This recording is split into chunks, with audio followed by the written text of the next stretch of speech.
존경하는 우리 파사데나 장로교회 가족 여러분, 언젠가 꼭 기회가 되면 여러분들과 이렇게 나누고 싶은데요, 이 예배 자리에 지금 계신 한 분 한 분 그 사정을 저는 이제 신방도 하고 이렇게 하면서 알고 있지 않겠습니까? 얼마나 한 분 한 분이 진심이시고 간절히 예배의 자리를 사모하여 이곳에 계신지 저는 알고 있습니다. 그것을 상기할 때마다 몹시 감동이 되고요, 하나님께서 우리의 진심에 부응하사 정말 이 예배에 기름 부어주시기를 간절히 소원합니다. 오늘 말씀 함께 보도록 하겠습니다. 자, 말씀을 나누기에 앞서서 오늘 우리의 묵상은 낱말풀이를 하나 하는 걸로 시작하겠습니다. 낱말풀이, 어떤 낱말이냐? 자, 엉망진창이라는 단어입니다. 엉망진창, 잘 아시죠? 그죠? 네, 저희 딸아이가 거실을 엉망진창으로 맨날 만들어 놓습니다. 엉망진창이라는 단어, 제가 인터넷에서 찾아온 뜻풀이를 읽어드릴게요. 엉망진창은 일이나 사물이 제멋대로 뒤엉켜 심하게 갈피를 잡을 수 없도록 되어버린 상태라는 뜻으로서 순 우리말로 알고 있지만 실은 한자어에서 유래했다. 즉 엉망은 억망인데 억 더하기 그물망으로서 가닥을 잡을 수 없을 정도로 얽힌 그물이라는 뜻인데, 억이 음가 변이를 일으켜서 엉이 되어 엉망으로 고착된 발음이다. 그리고 진창은 홍역진 더하기 종기창인데, 진은 우리말로 마마로서 종기가 나는 전염병인 천연두이고, 창은 매독 혹은 종기를 이른다. 다시 말해 진과 창은 다 물집이 부풀어 오르며 곪는 현상을 나타내는 병으로, 고열과 발진으로 인하여 설령 낫는다고 해도 부스럼자리가 얽어버리는 이른바 곰보가 돼버리는 후유증이 심한 아주 무서운 병 중에 하나였다. 그래서 엉망진창은 수없이 얽힌 그물처럼 마마 자국이나 종기 부스럼이 번져 있어서 도저히 손을 쓸 수 없는 상태, 그처럼 갈피를 잡을 수 없도록 되어버린 상태라는 뜻이다. 자, 인터넷에 이렇게 쓰여 있습니다. 자, 지난 시간에 제가 기드온 이야기를 읽어드렸습니다. 기드온과 300용사가 미디안과의 전투에서 대승을 거둔 후에 사람들이 이제 몰려왔죠. 기드온을 왕으로 추대하려 했지만 기드온은 자기가 잘 싸워서 이긴 것이 아니라 이스라엘의 왕이신 하나님께서 친히 싸우사 승리하신 것임을 분명히 알고 있었기에 왕이 되어달라는 사람들의 청을 거절했습니다. 아주 감동적인 장면이었고 우리도 깊이 동의하고 공감하였더랬습니다. 자, 그런데 이어지는 장면에서 뭔가 이렇게 핀트가 어긋나기 시작합니다. 기드온이 자신을 왕으로 추대하는 사람들한테 아닙니다, 저는 왕이 안 될랍니다, 여호와 하나님이 여러분을 다스릴 겁니다 라고 해서 딱 끝냈으면 얼마나 좋았을까요? 그런데 기드온이 사족을 달았습니다. 그리고 그 사족이 사단이 되어버립니다. 사사기 8장 24절부터 27절에 기록되어 있는 내용인데요, 제가 읽어드리겠습니다. 기드온은 말을 계속하였다. 여러분에게 한 가지 청이 있습니다.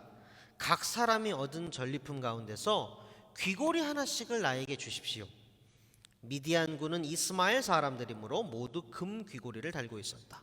그들은 기꺼이 드리겠습니다 하고 말하면서 겉옷을 펴고 저마다 전리품 가운데서 귀고리 하나씩을 거기에 던졌다. 그의 요청으로 들어온 금 귀고리의 무게가 금 1700세겔이나 되었다. 그 밖에도 초승달 모양의 장식품과 배물들, 미디안 왕들이 입었던 자주색 옷과 낙타목에 둘렀던 사슬이 있었다. 기드온은 이것들을 가지고 에봇 하나를 만들어 자기가 사는 오브라 성읍에 두었다. 그러자 온 이스라엘이 그곳에서 그것을 음란하게 섬겨서 그것이 기드온과 그 집안의 올가미가 되었다. 그러니까 잘 가다가 왜 삼천포로 빠졌는지 참 안타까울 따름이지요. 자, 여러분 소설 아시죠? 소설의 스토리가 이렇게 전개되는 중에 앞으로 어떤 일이 일어나겠구나, 앞으로의 분위기가 어떠하겠구나 짐작하게 하는 그런 장치들이 있는데 이것을 복선이라고 합니다. 예를 들어서 이런 겁니다. 철수가 집에서 막 기쁜 마음으로 나왔다. 그러나 철수는 지평선에서 먹구름이 막 일어나고 있는 것을 미처 보지 못하였다. 뭐 이런 식으로 쓰여 있으면 독자들은 읽으면서 알죠. 지평선에서 먹구름이 일어나는데 철수가 몰랐어? 앞으로 뭔가 먹구름 같은 일이 있겠구나. 이런 걸 이제 복선이라고 합니다. 그런 먹구름을. 자, 기드온이 금 에봇을 하나 만들었는데 그 황금 에봇이 기드온과 그의 집안의 올무가 되었다. 이 올가미가 되어버린 황금 에봇, 이것이 복선입니다. 그리고 복선이 암시하고 예고하듯이 엄청난 일들이 이제 사사기 9장부터 등장합니다. 사사기 9장부터 오늘 본문이 있는 사사기 17장 그까지의 그 내용을 시간 관계상 제가 다 말씀드릴 수는 없어요. 방대한 내용이기 때문에. 그러나 한 가지 단어로 요약해 드릴 수는 있습니다. 어떤 단어겠습니까? 여러분 짐작하시겠지요? 바로 엉망진창입니다. 기드온은요, 친아들만 70명이 있었습니다. 자식이 굉장히 많았어요. 그리고 기드온에게는 이제 첩도 있었고, 첩의 아들, 이제 서자라고 보통 하죠. 그 서자 중에 아비멜렉이라고 하는 아들이 있었어요. 이 아비멜렉은 자신의 배다른 형제 그 적자 70명을 한날 한시에 한 장소에서 죽입니다. 그 참혹함을 상상을 해보세요. 그 끔찍한 비극을 시작으로 해서 죽고 죽이고 싸우고 배신당하고 이런 일이 꼬리에 꼬리를 물고 아주 그냥 내내 기록이 됩니다. 그야말로 문자 그대로 이스라엘이 엉망진창이 되어버렸습니다. 그리고 오늘 본문 사사기 17장의 이야기는 이스라엘이 뼛속까지 타락했음을, 영혼 깊은 곳까지 엉망진창이 되어버렸음을 알게 합니다. 제가 이렇게 밝은 목소리를 읽었지만 엉망진창인 얘기에 아주 꼭대기에 있는 이야기입니다. 자, 대강이 이렇습니다. 제가 설명드릴게요. 미카라고 하는 이름의 사람이 살고 있었어요. 그 사람은 에브라임 산지에 살고 있었어요. 이 사람은요, 자기 개인용 신당이 있었어요. 거기에는 은도금을 한 우상이 하나 있었고, 그리고 에봇이 있었고, 그리고 드라빔, 역시 우상이에요. 드라빔 신상이 있었어요. 이렇게 세 개가 딱 있었어요.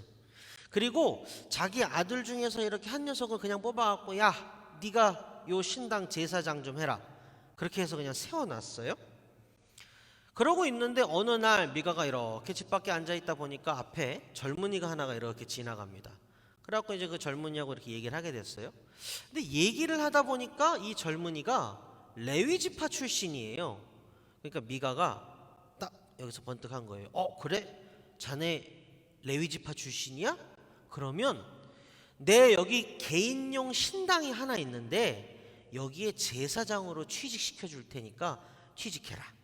내가 연봉으로 1년에 은돈을 10개씩 주고 너 재워주고 먹여주고 내가 할 테니까 취직해라. 이렇게 한 거예요. 그러니까 레위 지파 젊은이는 내가 어디에서 살아야 되지 하고 그냥 살 곳을 찾다가 웬 떡입니까? 아, 그렇습니까? 알겠습니다 하고 거기 미가의 개인용 신당의 제사장으로 취직을 해요. 그리고는요, 미가는요 이렇게 생각하는 거예요. 야, 내가 이제 레위 지파 출신의 젊은이를 제사장으로 이제는 삼았으니까 하나님이 이제는 나한테 복을 주실 거야 라고 아주 괜히 뿌듯하게 혼자 생각을 합니다. 자, 여러분, 이 이야기에 대해서 좀 구체적으로 볼까요? 레위 지파 사람이라고 해서 다 제사장이 되는 게 아닙니다. 반차를 따라서, 반차는 순번을 얘기하는데요, 반차에 따라서 엄격한 교육과 훈련을 받아야 합니다. 무엇보다도 하나님 앞에서 정결하기 위해서 부단히 노력해야 하고요, 그리고 영적으로 민감해야 하기 때문에 하나님 앞에서 정직하고 성실하기 위해서 노력해야 돼요. 그런데 본문의 표현을 보면 미가의 개인 제사장으로 취직한 청년은 그냥 살 곳을 찾아서 떠돌고 있던 젊은이였을 뿐, 앞에 제가 말씀드렸던 그 제사장의 요건과 덕목을 갖추었다는 실마리가 성경에 전혀 나와 있지 않습니다. 여러분, 출애굽기에서부터 제사장의 어떤 모티브가 나오거든요. 그리고 제사장에 대한 설명이 나와요. 그 내용을 찾아서 읽어보시면 쉽게 아실 수 있습니다. 제사장은 누가 세우지요? 제사장을 누가 세웁니까? 자, 이스라엘의 관례상 기름을 붓는 두 가지 경우가 있습니다. 첫 번째는 왕한테 붓습니다. 왕으로 추대되는 사람, 왕위를 계승하는 사람에게 기름을 부어요. 그럼 다른 하나는 무엇입니까? 제사장에게 붓습니다. 한 세대 반차의 그 제사장이 다음 세대 제사장의 반차로 계승이 될 때에 하나님의 명령과 규례에 따라 제사장에게 기름을 붓습니다. 요컨대 제사장은 사람이 세우는 게 아니고 하나님이 세우시는 겁니다. 자, 미가와 이 레위 지파 젊은이에게 다시 돌아와 볼게요. 미가에게 개인 신당이 있었습니다. 여러분, 동시대의 기록을 한번 떠올려 보세요. 일단 개인용 신당이라는 게 있을 수가 없는 겁니다.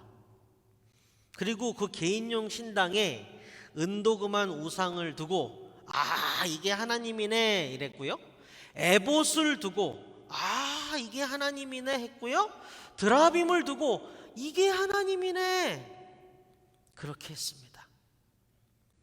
개인용 신당에서 더 어그러질 데가 없을 정도로 그야말로 엉망진창인 종교 행위를 한 것입니다. 거기다가 하나를 이제 추가를 했죠. 뭡니까? 자기 돈을 주고 자기가 제사장을 고용한 겁니다. 저한테 펜하고 종이를 주고 여기에 덧붙여서 더 엉망진창으로 만들어 보라고 해도 못하겠어요. 정말 엉망진창의 아주 절정을 보여줍니다. 자, 우리는요 자연스럽게 질문을 던지게 됩니다. 왜 이렇게까지 되었을까? 어쩌다가 이렇게까지 되었을까? 우리가 멀리도 아니에요. 그저 한두 달 정도 전에 했었던 그 정도 묵상까지만 거슬러 봐도요, 이스라엘이 이렇게 좀 우여곡절도 있고 가끔 미운 짓을 해서 하나님한테 혼도 나고 했지만 그래도 전반적으로 잘 나가고 이쁨 받고 승승장구하던 그런 때가 있었죠. 하나님께서 사람의 목소리를 들어주셨더라 이런 설교도 있었잖아요. 그죠? 그렇게 그래도 괜찮았었어요. 그런데 어쩌다가 이 지경까지 왔을까요? 여러분, 제가 처음에 엉망진창이라는 단어 뜻풀이 해드렸죠. 그죠? 엉망진창이 어떤 뜻인지. 마구 뒤엉킨 그물처럼 종기와 욕창이 나서 정말 손댈 수가 없는 그런 상태, 엉망진창, 그게 뜻풀이었죠. 그런데 여러분, 성경에도 엉망진창의 뜻풀이가 나옵니다. 성경에도 엉망진창의 뜻풀이가 나와요. 이게 엉망진창이다, 이게 엉망진창이다 라면서 반복해서 쓰고 있습니다. 뭐라고 쓰여있나 볼까요? 오늘 본문 사사기 17장 6절의 하반절입니다. 이렇게 쓰여있네요. 사람들은 저마다 자기의 뜻에 맞는 대로 하였다. 여러분, 사사기 마지막 장 마지막 절에도 똑같이 쓰여 있습니다. 사사기의 요약인 거예요. 이렇게 쓰고 있습니다. 사사기 21장 25절의 하반절, 사람들은 저마다 자기의 뜻에 맞는 대로 하였다. 이게 바로 성경이 말하는 엉망진창의 뜻풀이입니다. 사람들이 저마다 자기의 뜻에 맞는 대로, 다시 말해서 제멋대로 했더니 엉망진창이 되어버렸네요. 그럼 앞에서 우리가 질문을 던졌죠. 어쩌다 이렇게 되었을까? 왜 이렇게 엉망진창이 되었을까? 궁금합니다. 우리는 엉망진창이 될 수 없잖아요. 우리는 엉망진창이 되면 안 되잖아요. 그러니까 왜 엉망진창이 되었는지 우리 알아야겠죠. 근데 성경이 우리에게 답도 주고 있습니다. 조금 전에 보았던 사사기 17장 6절의 전반절과 사사기 마지막 장 마지막 절의 전반절에 동일하게 기록되어 있습니다. 그때에는 이스라엘에 왕이 없었으므로, 이게 바로 엉망진창이 된 이유입니다. 그때에는 이스라엘에 왕이 없었으므로. 사랑하는 성도 여러분, 우리 질문에 지금 답을 얻었습니다. 저들이 엉망진창이었던 이유는 저들에게 왕이 없었기 때문이래요. 그럼 우리가 저들과 달리 엉망진창이 되지 않으려면 우리에게는 왕이 있어야 합니다. 이게 답이야? 정말 답이야? 답인지 볼게요, 한번. 자, 사사의 시대를 지난 후에 이스라엘 군중들의 참담된 요구를 들으신 하나님께서 마침내 허락을 하기는 하셨어요. 오케이, 알았다. 너희들에게 왕을 세워줄게. 그러면서 사울 왕이 나타났죠. 자, 사울 이후에 수많은 왕들이 등장했습니다. 그들의 이야기는 열왕기서와 역대기서에 빠짐없이 기록이 되어 있습니다. 자, 기억력 테스트를 하나 하겠습니다. 너무 긴장을 하지 마시고, 자, 오래전의 일이라 생각되실 수도 있겠지만 지난주의 얘기입니다. 제가 지난주에 구약의 역사서 중 하나로서 열왕기서와 역대기서를 소개하면서 열왕기서와 역대기서의 내용이 죄다 무슨 내용입니다 라고 말씀드렸는지 기억나십니까? 기억이 나셔야 돼요. 일주일 전이기 때문에. 열왕기서와 역대기서의 내용은 죄다 치고받고 싸우는 내용입니다. 치고받고 싸우고 죽고 죽이고, 열왕기서와 역대기서가 다 그런 내용입니다. 그 엉망진창인 정도를 보면요, 사사기나 열왕기서나 역대기서나 똑같습니다. 매한 가지예요. 50보 100보입니다. 사사의 때도 엉망진창이고 왕국의 때도 엉망진창입니다. 여러분, 본론으로 다시 돌아가 볼게요. 우리가 오늘 본문을 통해서 던진 그 질문, 그리고 그 질문에 대한 답, 그게 과연 진짜 답인지 우리가 지금 보고 있습니다. 왜 엉망진창이었나? 왕이 없었기 때문이다. 그래? 그러면 우리는 엉망진창이 되지 않기 위해서 왕이 있어야겠네? 이게 논리적이죠, 그죠? 이게 논리적인 거죠? 그런데 이게 어떻게 된 일입니까?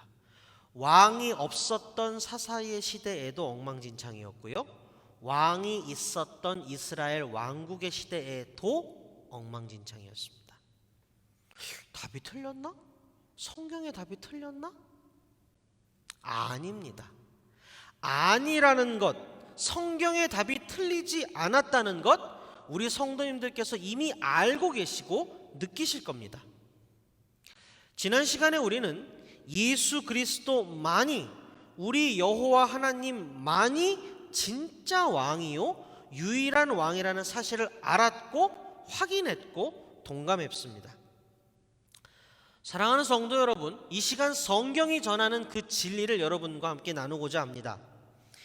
만유의 주제이신 하나님께서는요, 우리가 인정을 하든 안 하든, 알든 모르든 영원 무궁히 유일하게 참 왕이십니다. 이는 만고불변의 진리입니다. 그런데 문제는 뭐냐면요, 우리가 이 진리에서 벗어나는 순간부터 모든 악이 고개를 들고 우리를 엉망진창으로 만들려고 달려든다는 사실입니다. 여기에 문제가 있습니다. 자, 태초에 하나님이 천지를 창조하셨지요. 천하 만물을 지으셨고 우리 사람을 하나님의 형상대로 창조하셨지요. 자, 제가 이 시간에 우리 성도님들께 여쭙겠습니다. 꼭 마음속으로라도 답변을 해보시기 바랍니다. 하나님이 지으셨던 세계는 왕국이었나요? 아니면 왕이 없는 나라였나요? 하나님이 지으셨던 세계는 왕국이었습니까? 아니면 왕국이 아니었습니까? 하나님이 지으시고 보시기에 좋았더라 하셨던 세계는요, 왕국이었습니다. 엄연히 하나님께서 왕이시기 때문에 왕국이었습니다. 자, 하나님의 형상대로, 제가 지금 이렇게 말씀드렸죠. 이 하나님의 형상대로에 대해서 많은 신학적인 설명이 있어 왔어요. 자, 그런데 하나님께서 사람들에게 너희들이 생육하고 번성하여 충만하라, 만물을 다스리라, 이렇게 말씀하셨죠. 그 말씀의 근거에서 하나님의 형상대로에 대한 제1의 신학적 설명을 드리겠습니다. 하나님의 형상대로, 이 말이 무슨 말이냐? 주왕, 주왕이신 하나님께서 부왕, 바이스로리, 우리들에게 만물을 다스리라 통치권을 위임하신 겁니다. 그러므로 부왕이 주왕의 권능을 인정하고 의지하지 않으면 부왕의 통치권은 전부 무효가 됩니다. 제가 창세기 3장 8절부터 11절을 읽어드리겠습니다. 그 남자와 그 아내는 날이 저물고 바람이 서늘할 때에 주 하나님이 동산을 거니시는 소리를 들었다. 남자와 그 아내는 주 하나님의 낯을 피하여서 동산 나무 사이에 숨었다. 주 하나님이 그 남자를 부르시며 물으셨다. 네가 어디에 있느냐? 그가 대답하였다. 하나님께서 동산을 거니시는 소리를 제가 들었습니다. 저는 벗은 몸인 것이 두려워서 숨었습니다. 하나님이 물으셨다. 네가 벗은 몸이라고 누가 알려주더냐? 내가 너더러 먹지 말라고 한 그 나무의 열매를 네가 먹었느냐? 자, 선악을 알게 하는 나무의 열매는요, 하나님의 궁극의 권능, 모든 주권의 상징물입니다. 선과 악을 정의하고 구별하는 모든 권한은 하나님께 속해 있습니다. 원래는 벗어도 부끄러운 것이 아니었습니다. 아담과 하와는요, 선악과 열매를 따먹기 전에 분명히 실오라기 하나 걸치지 않은 알몸이었습니다. 하나님이 물으셨습니다. 네가 벗은 몸이라고 누가 일러주더냐? 하나님의 질문 전에 아담의 대답이 있었지요. 제가 벗은 몸인 것이 두려워서, 벗은 것이 부끄러워서 숨었습니다. 그러니까 그게 부끄러운 것이라고 누가 그러더냐? 벗은 몸이 두려워할 일이라고 누가 그러더냐? 주왕, 킹이 금하지 않은 것을 부왕, 바이스로이, 우리가 금하고, 주왕, 킹이 허락하시지 않은 것을 부왕인 우리가 허락하는 것. 왕이신 하나님의 통치를 받지 않는 것이, 여러분 잘 기억해 주십시오. 왕이신 하나님의 통치를 받지 않는 것이 만악의 시작이었습니다. 최초요 최악의 죄악. 이것을 신학적으로 교만이라고 부릅니다. 분명히 반드시 왕은 계시고 그 왕을 인지하고 인정하고 왕에게 순복해야 하는 존재인 사람이 왕을 나 몰라라 하고 왕을 부정하고 왕을 따르지 않는 것, 성경은 우리에게 말합니다. 여호와 하나님을 왕으로 섬기지 않으면 사람은 반드시 자기가 왕의 자리에 오르게 되어 있습니다. 태초부터 지금까지, 그리고 앞으로도 영원히 왕은 분명히 딱 한 분이 계시고 만유를 덮는 그 왕의 권능 아래에 있지 않은 사람은요, 단 한 명도 없습니다. 영원하고 변개할 수 없는 이와 같은 사실을 우리는 진리라고 부릅니다. 보십시오. 진리를 모르니, 진짜 왕인 여호와 하나님을 섬겨야만 하는 존재로 우리가 지음받았다는 사실을 모르니, 진짜 왕이신 예수 그리스도는 우리를 살리고 풍성히 그리고 영원히 생명을 누리게 해주시는 분이라는 사실을 모르니, 진짜 왕이신 성령 하나님이 우리를 도우시고 중보하시는 분이라는 사실을 모르니, 이러한 진리를 모르니 우리에게는 왕이 없네, 나에게는 왕이 없네, 그러니 내가 왕이네, 자유롭다 자유롭다 하며 날뛰던 이스라엘은 저마다 자기의 뜻대로 행하다가 그렇게 엉망진창이 되어버렸던 겁니다.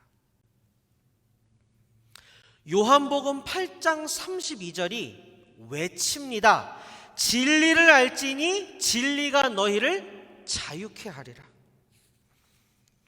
나에게는 분명히 왕이 계시고 나는 그 왕을 섬겨야 한다는 것이 진리입니다. 이 진리의 주인이신 바로 그 왕은요, 우리를 참으로 자유롭게 하는 분입니다. 자, 여러분, 제가 여러 번 기독교는 역설의 종교라고 말씀드렸던 것 기억하세요? 기독교는 말도 안 되는 역설의 종교입니다라고 말씀드렸던 거 기억하세요? 여러분, 사랑하는 성도 여러분, 오늘도 역시 마찬가지입니다. 우리 사람이 자신을 왕이신 하나님께 매면 맬수록 그 왕이신 하나님은 우리를 자유롭게 더 자유롭게 하십니다. 이게 바로 우리가 믿는 기독교의 기가 막힌 진리입니다. 우리를 왕에게 매면 맬수록, 왕을 섬기면 섬길수록 그 왕은 우리의 목에 멍에를 부수고 우리에게 더 자유를 주십니다. 그게 바로 기독교의 진리입니다. 말씀을 맺겠습니다. 사랑하는 성도 여러분, 하나님의 말씀은요, 글자 안에 갇혀 있지 않습니다. 살아있고 활력이 있기 때문입니다. 성령의 검이 되어 무뎌진 우리의 심령을 찔러 쪼갭니다. 엄연히 유일한 참 왕이신 여호와 하나님을 왕으로 섬기지 않으면 사람은 반드시 제멋대로 행하게 된다는 사실을 오늘 본문이 우리에게 확인시켜 주었습니다. 신당도 제멋대로, 제사장도 제멋대로, 마음대로 죽이고 빼앗고 모든 것을 자기 마음대로 자기 편의대로, 이 모든 것은 왕이신 여호와 하나님을 왕으로 인정하지 않고 깨닫지 않고 섬기지 않았기 때문에 일어난 일이라고 성경은 기록합니다. 사랑하고 존경하는 우리 파사데나 장로교회 가족 여러분, 저는요, 여러분 한 분 한 분이 건강하고 행복하고 평안하고 풍족하게 해달라고 매일 기도합니다. 우리 팬데믹 기도 정했었던 거 기억하세요? 아침에 6시에, 저녁에 9시에. 제가 어떤 교회 스케줄 때문에 하지 못하는 그런 상황이 아닌 이상 매일 합니다. 우리 성도님들 잘 되게 해달라고, 건강하게 해달라고, 웃게 해달라고, 행복하게 해달라고 매일 기도합니다. 그런데 하나님이 오늘 우리에게 그 비결을, 방법을 알려주셨어요. 우리 함께 실천해 보면 어떻습니까? 우리는요, 세상이 말하는 자유 대신에 하나님께서 말씀하신 순종을 택해 보면 어떻겠습니까? 세상은 자유, 자유 외칠 때 우리는 왕이신 하나님 앞에서 순종, 순종 이렇게 외쳐보면 어떻겠습니까? 저들은 왕이 없으므로 제멋대로 해서 엉망진창이 되었지만 우리에게는 왕이 계심으로 왕의 통치 아래 최고의 것을 누리게 될 줄로 믿습니다. 우리 다 함께 기도하겠습니다. 만유의 주제이시요 전지전능하신 우리 여호와 하나님, 오늘 우리에게 진리를 알게 하심에 감사합니다. 창조하시고 보시기에 좋았던 하나님의 나라는 하나님의 왕국이었음을 깨닫습니다.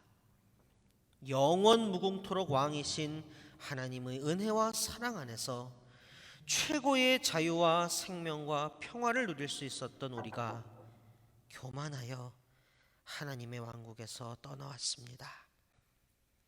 우리가 잘못했습니다. 자복하고 회개하오니 우리의 진심과 전심을 받아주옵소서. 이제 진리를 알고 진리 안에 거하고자 합니다. 우리의 삶의 모든 자리에서 왕이신 하나님을 섬기겠나이다. 우리의 모든 언행 심사를 왕이신 하나님께 올려드립니다. 왕이신 하나님, 우리를 다스려 주옵소서. 우리를 인도하여 주시고 보호하여 주옵소서. 이제부터 영원까지 우리가 왕이신 하나님을 섬기며 최고의 자유와 생명과 평화를 누리게 하옵소서. 왕이신 예수 그리스도의 이름으로 기도합니다. 아멘.